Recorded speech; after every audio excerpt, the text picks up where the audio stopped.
Hi everyone. Hi everyone, So I'm Sil, I'm Akam, and welcome to Religion. where we get real with religion. Yes. Exactly.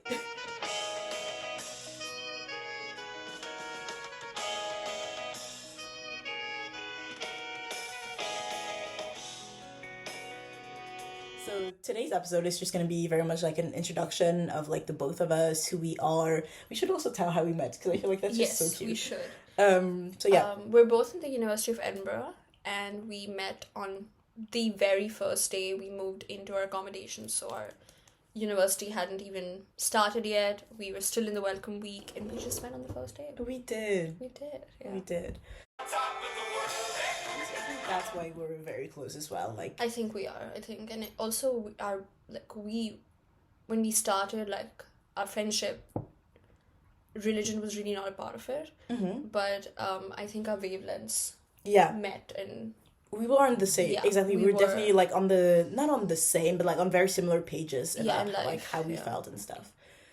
So yeah, I mean, we're saying we're on similar pages, but we haven't even told you what our pages are. yeah.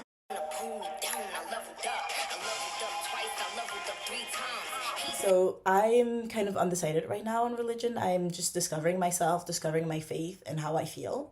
So yeah, and And I grew up atheist for most of my life. I mean, I had phases. So but till I was like 6 or 7, I was religious. I believed God existed, and then I think around 10, my life kind of changed, and I became an atheist. My dad's an atheist, so it kind of went on from there. It went from like arguing with dad about God exists to arguing with mom that God doesn't. So it kind of changed, and then um, some things happened in my life, especially I lost my childhood pet, and I think that's what kind of set me off on just like believing that there is an entity, and religion came in way later. So it is pretty recent for me as well. yeah, yeah. I mean, honestly, I think we're definitely on the same wavelength. That we did have like a big part of growing up that was like very atheist. Personally, my family, all of my family is Muslim. Has always been Muslim. To be fair, hundreds of years back, it's all Muslims. And like, so I grew up like with a lot of Muslim influence, but it was mostly from like my dad, which like we had a complicated relationship, to say so to say. And so it was very hard for me to kind of adhere to the same ideas as him. And I mean, now that I'm like, then I lived with him for a while, that was a lot more complicated because he was very present in like my religious education, and I was kind of, we were butting heads a lot. And now that I'm kind of away, I guess I'm learning to like pick and choose between what he said that was actually good and what he said that he used against me, which is like, I don't know, it's just very refreshing to be able to like go back and see what I've been like taught all my life and see that like it's not all bad. There are also parts that like I do resonate with.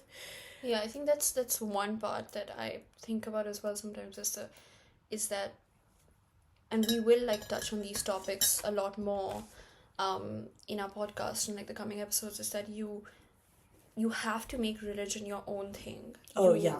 You know, if you push it down someone's throat as a parent, as a sibling, as any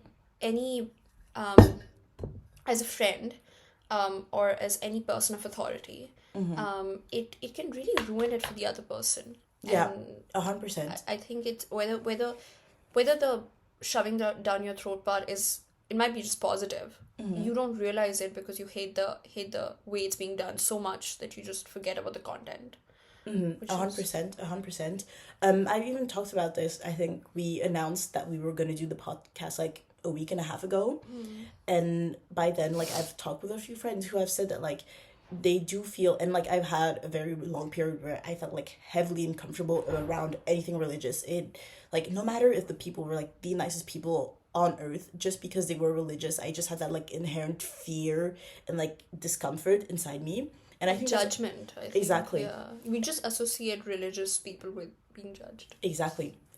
And that's kind of like what we wanted to touch on in the podcast as well, that like you can start talking about religion without feeling oppressed and like pushed down automatically. Like it can be a good thing, it can be a healing thing, and that's really what we want to convey as well with the podcast. Yeah, and I am also um half half Hindu and half Sikh. So I think recently I try to balance them out and be practicing and respect both my religions a lot more than I used to. I think it I had times in my life when I was way more focused on Hinduism and then way more focused on Sikhism, and now I think I'm trying to balance it both out because they both are very closely related. I would not call myself a typical interfaith baby because a lot of Sikhism is derived from a lot of other religions. Um, and it is a relatively new religion. It is only 500 years old, and Hinduism, on the other hand, is like Oh yeah, arguably the oldest religion in the world. it is one of the, it's So, definitely, yeah, it's definitely. so I try to balance them out on both, and I think I try to pick up the positives on both ends. I do want to say that I don't want to be the person who's telling people to pick and choose because you can't pick and choose religion. I think it's more about how you interpret it, I think. Yeah. Oh yeah, definitely, definitely. I mean, personally, like I said, like I grew up Muslim, and like even though I don't agree with some of the parts that are said, like the way what I really like when I learned more about Sikhism, thanks to Akam, is that like Sikhism sees like God, or what a lot of people call God, as like this like one entity, but like a lot of stuff derives from it. Like it can separate into like different things, and then, but all in all, it's like one thing, which I really like because I do feel like It's like a big cloud, exactly, and and then you have little pieces little of clouds. clouds Yeah, coming out of it, exactly. but the larger concept is the same. Exactly. And I really like that compared to like Islam, where it's like there's one God and like that's it. It's a very hard rule of like this is how it is, which is something that I never really agreed with because I'm someone who likes to pick and choose the little details. Like you can ask her every time she asks me Yeah. for advice on a situation, I'll be like, well, it depends on this and this and this because I just Yeah. to me like human life is so There's a lot of gray area. exactly. There's so many gray areas where I feel like just saying like there's one God that is like that and that's how it is for everyone just doesn't sit right with me. So that's kind of something that I'm discovering that like, from my original religion that I'm like, I don't really agree with. But then there's a lot of stuff that like from my original religion that I will always like very much agree with. Like right now we're in the month of Ramadan and like I'm not fasting every day because my body would not survive that, but I'm still fasting. Especially in university, it's a little tough. And if there's anyone out there who's going through the same thing and is like beating themselves up about it, please don't. Oh no, honestly, also if you want, I mean, this will be posted on our channel and everything, but if you want to reach out to me and like talk about it, I 100% understand. Like I didn't fast today because I had like volunteering and stuff, and I am like feeling very bad about it, but at the same time, it's like I'm still like the way I rationalize it for me is, for example, like I did volunteering, which is also like it's sunnah, like you are helping someone else, and you need to be at the top of your form if you want to, and like as much as we try, you can't be 100% yourself when you're fasting. So like especially when you're doing like your studies and stuff, like Islam is a religion of like learning and putting a lot of effort in like being studious, which is like medieval Islamic world was like one of the most developed like areas at that time. It's because they put so much effort into learning. So like when you're learning, you can't always be fasting, especially not in countries where like fast ends at like 10 p.m. That's Yeah. that's I think actually like brutal. it's also about your, which is, like she talked about the concept of service, which you have that in Sikhism. You have seva. It's also there. I think it's there pretty much in all religions, I want to say. But it is a very central part of Sikhism. All gurudwaras on the face of this planet are run by volunteers. There is no one who's getting paid there to be there. And you know you have one of the pillars of Sikhism is called kirat karni, which basically means to basically earn your fruit by a hard working life. So you honestly work hard, and you whatever fruits that bears, you live with that. So like she said, like learning. So you working hard to do whatever you're doing is a way, in a way, prayer. You know, you are serving God, you are serving something more by getting yourself educated, by making, you know, making your own finances, by being independent in life, because you're not deriving all those things out of someone else, you Mm-hmm. know. Exactly. Exactly. 100%. So it is, And it like, is important. it It is is a very form of important. service. It So is. It is. Honestly, I feel like in so many ways, if like, I mean, here, like I was talking about fasting and you can't always fast, but there's so many ways where like people feel guilty because like, oh, they can't go to church, they can't go to the good vada, they can't, go to the mosque, they can't do like Shabbat, I think it's all the things of like, I can't do the big things, but at the end of the day, if you put a lot of effort into doing the small things, things every day, or like as much as you can, in my opinion, it counts just as much. Like my dad has always been very like religious and everything, and like very like extra about it. I don't like that word, but like you guys know what I mean. stringent. Yeah. Exactly. Meanwhile, my mom, like we grew up in a like mostly predominantly like white Christian country as well, and like we've never been to the mosque there. My mom doesn't get to travel back home to go to the mosques there very often, but she's a doctor first of all, which in my opinion is like, she's a doctor. She dedicated all of her life to Life. helping other people. And then she's still someone who's like, she's involved in a lot of community things. She's like a huge feminist. She's in a like feminist organization. She helps organize stuff for doctors as well. So it's like, she's not, and she's praying every day. Like she's doing her 5 daily prayers, which is better than I can say about me, I have to admit. So it's like, yeah, she can't do the big things, but at the end of the day, she tries her best to serve and to help and to be an amazing person. And she does that like in the way she works, but also in her like personal life, the way she raises me, the way she raises my sister. She never says inherently like, oh, we're like this because of a religious concept, but she told us, you have to be nice to people. Don't let stuff get too much to your heart, because not only is it like, do you hold anger, but it's also like, it's bad for you, it poisons your mind. And those are very religious concepts, but she just explained it in a way that's like, in the best way to convey stuff to children, in my opinion, which is like, it is religious service, in my opinion, because like, you're still conveying a religion just in a way that is so much softer in a way. Yeah, I feel like, you know, and I do want to pick up on something really small, and I'm really sorry if certain people feel targeted by it, because I don't want to start off our podcast by offending people. But, you know, in a lot, I've seen this a lot in Hinduism. I'm pretty sure it's there in other cultures as well, where you have, you know, um, you go to a priest, you say, hey, I'm having financial issues, or I'm not getting married, you know, I'm not finding a partner, and they'll tell you the most random stuff that you have to do, um, in order to get married, or in order to get a job.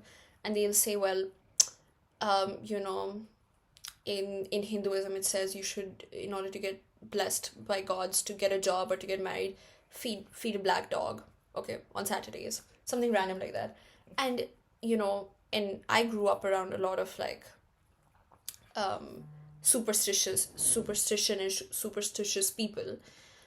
So I just want to sit here and I want to say that from my understanding of my religion, I think the argument being made there is not if you feed a, you know, um I think the argument is, if you're feeding animals, if you're, you know, doing something for animals, you'll get that. But you won't just get it because you're doing it completely without passion, without compassion, just to get this. You know what I'm trying to say? Like, Yeah, you 100%. you get it if you do it not with the intention of getting something out of it. In you know, in Bhagavad Gita, Lord Krishna says that you have to focus on your karma. You can't focus on the fruit it's going to bear. So I think if you're looking at the fruit and you're only doing your karma because you want that fruit, it's not going to bear you anything. Yeah, it, yeah. it isn't. I definitely agree with that. And that kind of brings back to something that like I was taught as a child, is like not exactly the same thing, but in just a way to live your life, is like my dad said, and like my dad and like my karmako, which is like my religious teacher when I was living with my dad, said like, plan your life like you have 100 years, but live every day like it's the last one. Yeah. Which I think is also an idea of like, yes, plan your life. You want to get married, you know, go out and meet people, whatever, try and get married. Stop.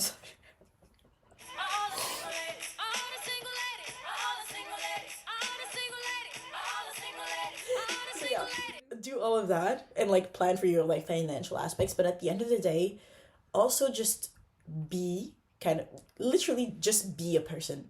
Be there and do things like do good things. Yeah, just in general, be a good person and good things will come to you. Yeah. Exactly. Kun faya kun, which is basically one of, I was telling her about it. It's a very famous kavali, which was also then made into a raging Bollywood hit. But the basic meaning of that is that, we ask for a lot and we pray a lot and we want a lot from God, but the truth is, to be in itself is one of the bigger gifts in life. Oh, yeah, I love that, to be fair. I really love that. What does that? Yeah, it's like is it Italian? I want to say it's Italian. If it's not Italian, please don't come for me. But the quote like, que sera, sera. It's basically that, whatever will... Oh, it's a song as well. Que sera, sera. Is it? Whatever will be, will be. I've never heard that. But it is on the board. Yeah, it is. Yeah, my dad wrote it when but yeah, I will put like the song in the caption and stuff. It's a really nice song. I would put in the caption as well. I feel like a lot of people who are watching this, if they're South Asian, it is honestly a huge slay, that song.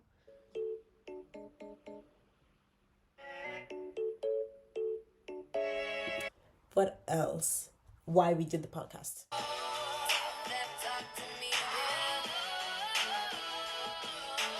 We totally forgot to bring up why we're even doing the podcast. Yeah. Like at the core of it, I think we just wanna. I think this podcast, like in the nicest way possible towards us, is kind of just like a mess about religion. It is, because we kind of wanted. I think most of the religious podcasts that are out there are for people who are already very well established in religion, and in a singular religion. I think we kind of we wanted to focus a little bit more on the real conversations that go behind, becoming religious, or that go behind instilling those values in your daily lives. And those conversations are a lot messier, as you can tell already, and a lot more incoherent than the podcasts and the conversations that are already out there. Oh yeah, 100%. And I mean, we said it, like I said earlier, like just the fact of like alleviating like the discomfort that people have around religion, and in general, really just having those like hard conversations of what am I, how do I feel about religion, this and that and this and that, which is why I think it's so great that also we have like, we're not the typical people you'd see in like a religious podcast.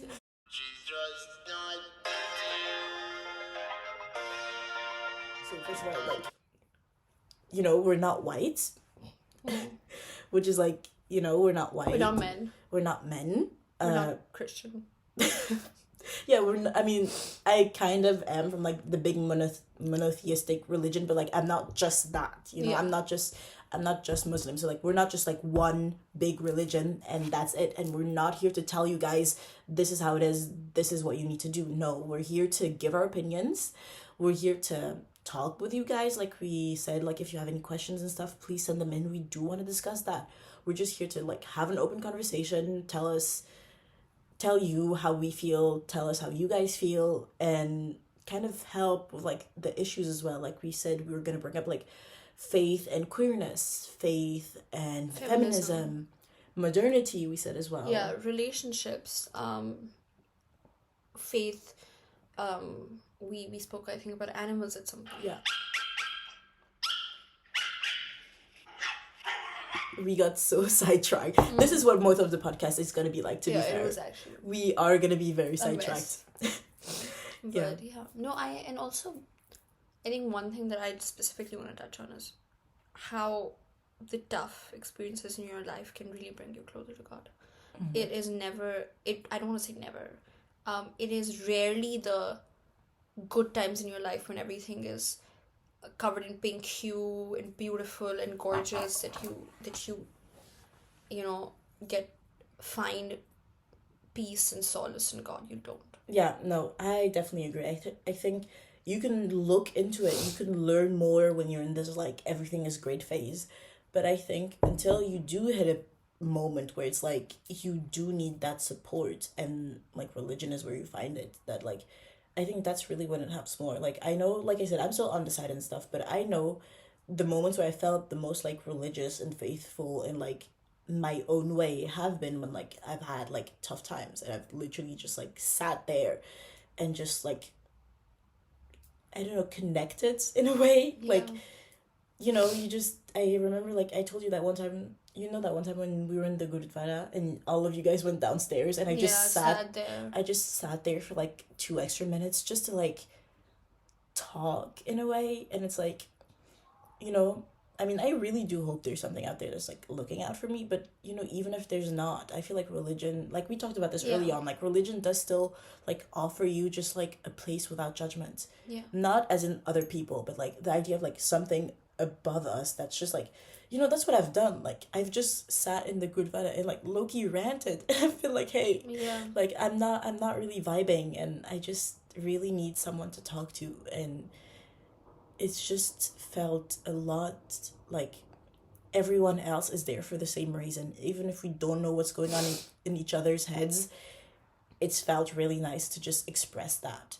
Yeah, there's a quote in Guru Granth Sahib that says, "Sukh mein bahu sangi, dukh mein sang na koi," which means, you know, when you're happy, when you're in a good place, there are so many people around you that want to be around you. But when you're actually in a dark space in your life, when you're in a bad place, there is no one, you know. And I think that's when you find God. That's when you realize that it really doesn't matter, you know. Even if there is no one, there is this one person who's always going to listen to me, never going to get sick of listening to me, and will never judge me. Yeah. You know. And I think we mentioned early on that this is going to be inclusive of all religions, of knowledge that is, you know, given out by all religions, like I said, because at the end of the day, it is one huge cloud. It isn't your God or my God, you know, nothing of that sort. At least Yeah. I don't believe in that. Yeah. And there was a really nice reel I saw on Instagram, which was about someone saying that, you know, what is the difference between the world and God, is that I think it was specific to like Christ in the video, but I think it's applicable to all religions. Is they said if you have dirt on your feet and you're covered in mud, the world will judge you, but God will come and kneel down and wash that mud off your feet and will bathe you. And I think that is the truth. Religious people around you will shame you for your life choices, will shame you for the mistakes you've made in the past, and they will tell you that, you know, you made far too many mistakes to go to God now. You know, I feel like this is a thing that they tell so many times, that you've sinned far too much to actually go to God, which I don't believe in that. It is in Hindi we have a saying ki, it's a sarcastic saying which says that, you know, a cat can't eat 1,000 mice and then go on Hajj, because, you know, it doesn't make sense. But the truth is, yes, she can, if she believes that.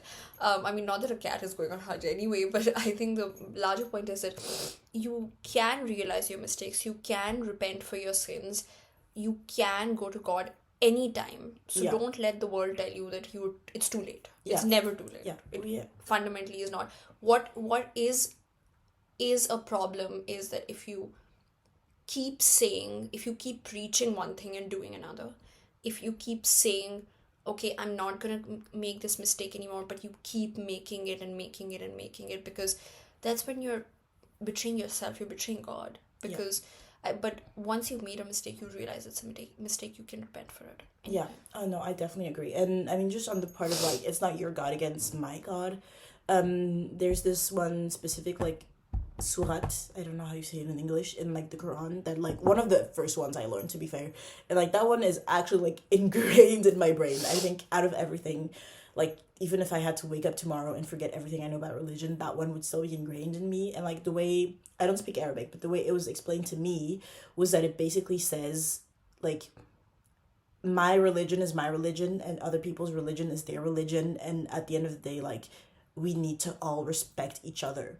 And that's kind of the idea of like, even if you don't agree with someone, even if you, in your head it's like their god versus my god, that doesn't matter, because at the end of the day it's like it is still religion, it's still doing good. On your whole family, make a note of this. Dishonor on you, dishonor on your child. But it's just very like, it's really the idea of like, everyone has their religion, and just respect that, man. Like, what's your issue, to be fair? Yeah, and I think as unfortunately, my country is in a very dark space. When it comes to that, we don't have the the most politically accepting situation right now of religions. Um, India has one of the largest populations of Muslims on the planet, and I saw something really beautiful on the internet the other day where um, the Babri Masjid got taken down in the 90s, um, uh, following the claims that there used to be um, a mandir, a temple beneath the masjid, and the temple was broken down by one of the Mughal rulers, and then a mosque was built in its place, and so the Hindus took it down to reclaim the birthplace of Lord Ram. Or so they claim. Nepal claims the birthplace of Ram is there, so it's pretty much all over the place, and they compared it to this little village in Punjab where no Muslim lives, but the Sikhs still take care of a mosque because they say at the end of the day it is a house of God. How can we abandon it? Yeah. And I think that's the core of all of it. How do you hurt, abandon, or say anything against the house of God? Whether that house is a church, a mosque. The Gurdwara in Edinburgh is built in a church. So it just went from one God to the next, but still the home of God. Yeah. And I think that really needs to be understood on a more deeper level, that it is this larger cloud. You can't say that, you know, my cloud is better than yours. It is part of this larger entity. It's part of this. I know it's a little bit of a stretched metaphor. No, it just sounds like something two children would be arguing That is over. true. Imagine, but it is. It is like that. You will not understand the amount of childishness in the arguments between Hindus and Muslims in India. Like, I'm just sitting there like, I are you wouldn't understand. serious? Do you forget what you... I almost said something out of pocket. I'm sorry. No, I'm sorry. no, but it's not even funny. Like, But, I mean, you know what? yeah, I know. And we have racist people Yeah. in this university. Yeah. Xenophobic people as well. So. Yeah, we do. But honestly, I think that's really much the idea of like, whatever your faith is, at the end of the day, like, it is your faith and it is totally valid. First of all, that's the thing that we need to put out there. Like, faith is just such a like inherently like personal thing. It is so deeply personal, like, which is why personally, like me as a person, I don't really like organized religion, to be fair. Like, I've never been big on like organized religion in the way that like we see it today, which is like, Vatican and the Pope and stuff. Mostly because first of all, the way the Pope gets, sorry, it's the Christian, but I just feel like the way the Pope gets elected is so, it feels deeply political in a way. And like, I look back also in Islam, like I could criticize like the first, like after the death of like the Prophet Muhammad, after his death, we had like a few people that like followed in his steps and stuff, but like they were like two, sorry, I'm getting into history, but basically two different like branches, which is like the Shiite and the Sunnites. And basically like one part was like, well, his nephew should be the next one because they're from the same family, so like they were both going to be like similarly related to God or whatever. And then the other ones were like, no, we should actually choose people that like are like religiously like do stuff and like are good members of community and stuff. And I mean, I vibe with it in two ways. I vibe with it as like they lead the community and they help, and that's great. But at the same time, people, it's always gone, it's turned so deeply political where like half of them have been like assassinated because people didn't like their politics and whatever. Yeah. And it's like religion is so personal that it shouldn't be politicized and At centralized, all. and it shouldn't be centralized in that way. It shouldn't be like this one person has ultimate say about what is religiously okay and not, and everyone has to just follow what they say because they're chosen by God, which most of the time they're not. Which is like, it's just this idea of like centralized religion doesn't feel right to me. And religion is being politicized far too much, and politics is being Oh is my gosh, being don't even. far too impacted by religion. You have religious fundamentalism in the name of nationalism almost everywhere. It is not fun for as a practicing Hindu. It is not fun for me to sit there and see certain people in my country say that they see Lord Krishna in our prime minister. Like, I'm like, what are you on? Like, but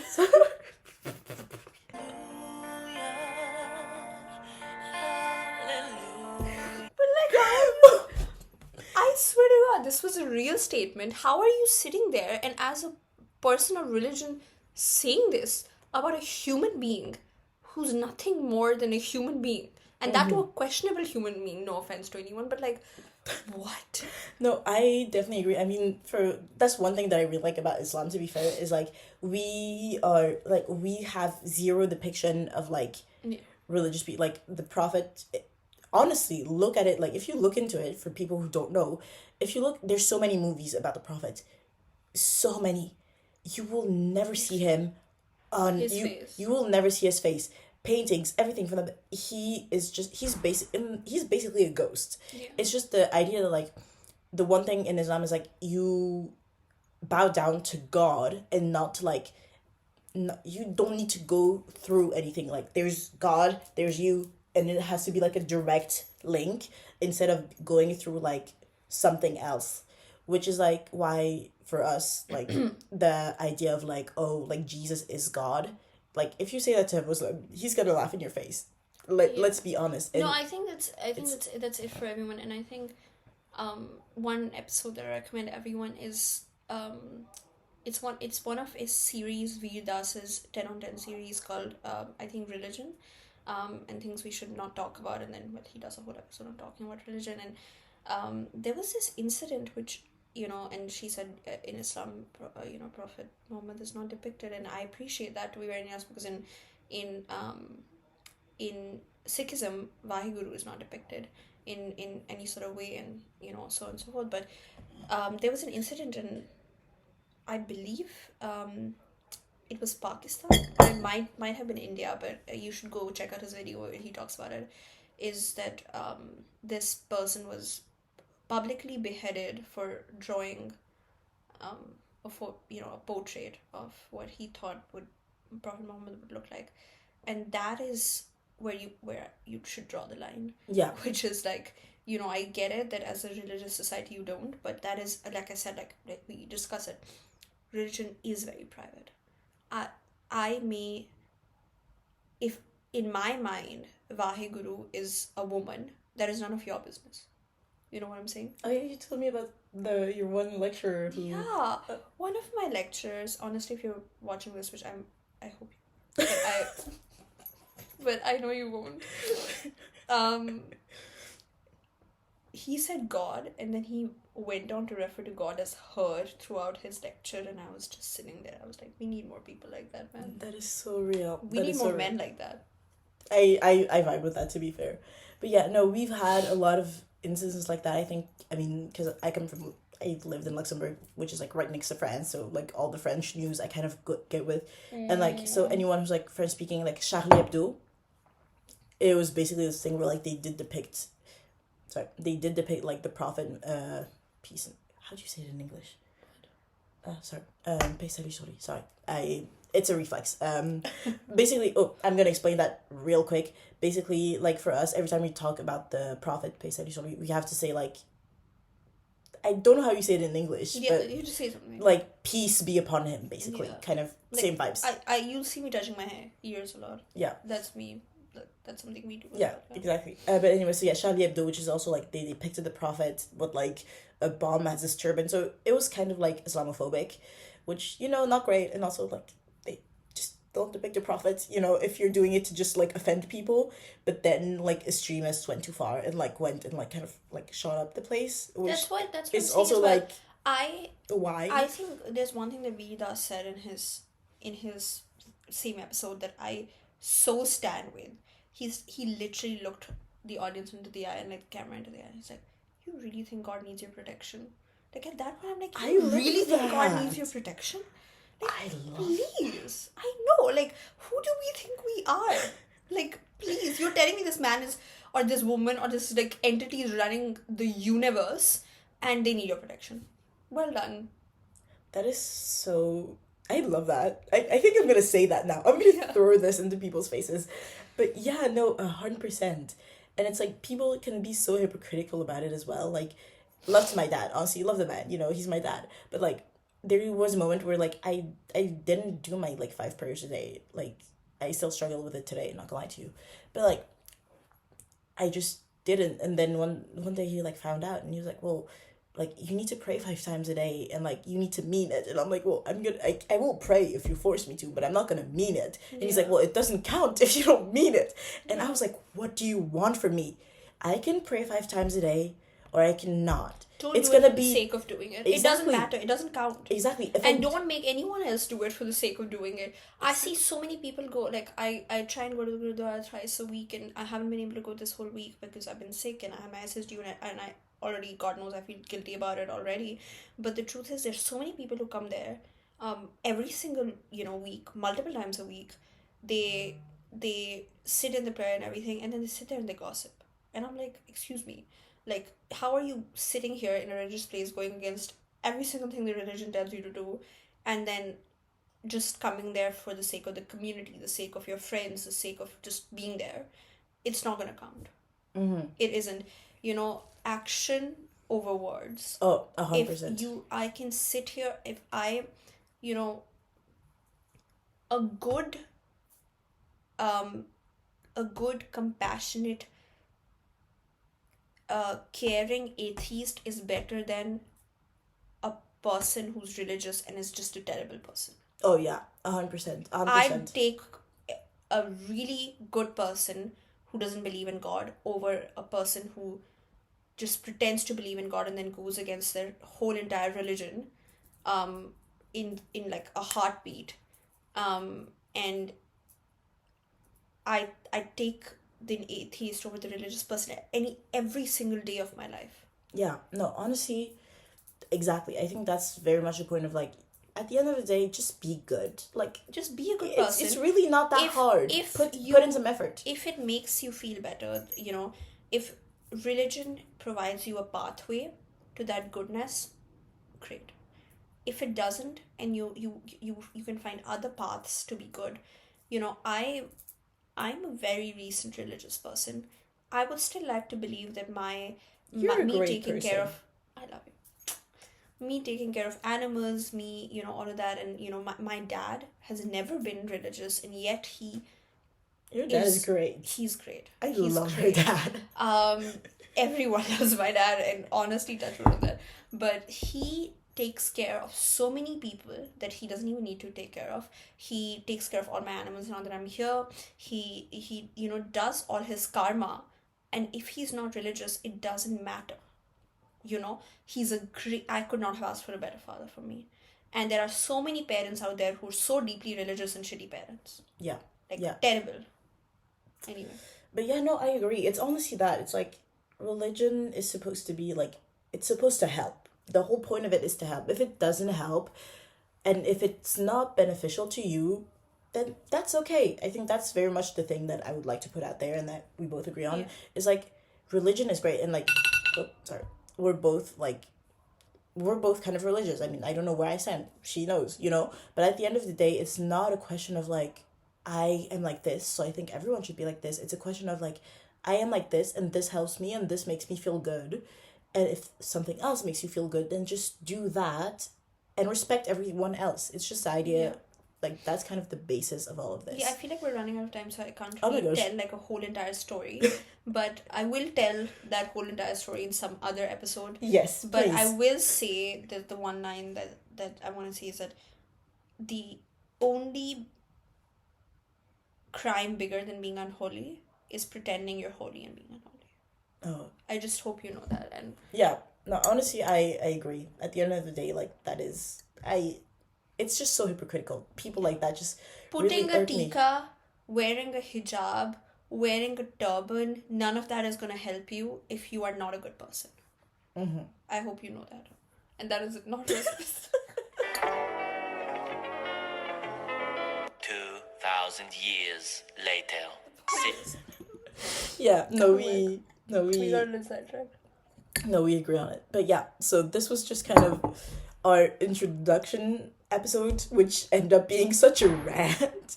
But like we said, this is going to be most of the podcast. Like, just expect to see us rant about Yeah. random stuff. And we're sorry we're like in a pretty makeshift kind of situation right now. Yeah, like this is our this first is not episode. the best situation, but the truth is if we do well, we will act more professional. We will try. We will invest in being more professional people. Yeah, we will. But Yeah, anyway. thank you so much. Thank you so much for we this. look forward to seeing you now a lot more often. So yeah, like and follow and oh my gosh, I feel so weird saying that. Yeah, I'm not used to like, it. follow, subscribe, and Is it following and subscribing? comment. Yes. Oh my gosh, please comment. Send us questions. And we will put our personal Instagrams as well if you want to reach out to specific one of us. Exactly. As well. Yeah, right. So we have the account which both of us are logged on Yeah. into. If you want to DM that one, if you want to DM us separately, we get it. But yeah, no, just honestly, as long as you're doing great. So yeah, thank you for God this bless. first episode of Thank Religion, where we get real with religion. religion. And yeah, see you next week, hopefully.